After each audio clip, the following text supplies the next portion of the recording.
شوف انت مستغربه ازاي. امال انا اعمل ايه؟ انا كنت مذهول، مش عارف اتصرف ازاي. اول لما شفتها افتكرتها واحده شبهها بالظبط، لكن لما قامت تجري من العربيه اتاكدت فعلا انها ساره الخادمه المرنمه. طرحت كثيرين جرحى وكل قتلاها اقوياء. مش الانجيل بيقول كده عن الخطيه؟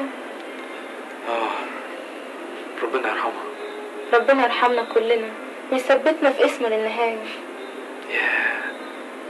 شوف احنا بنزعل ربنا قد ايه لما انا زعلان عليها بالشكل ده. امال يبقى ايه حزن ربنا على النفس اللي ضاعت دي؟ بالعكس، ده ربنا فرحان قوي دلوقتي. فرحان؟ انت بتقولي ايه؟ طبعا فرحان بخروف الضال اللي رجع له. انت نسيت انه يكون فرح في السماء بخاطي واحد يتوب اكتر من 99 بار لا يحتاجون الى توبه.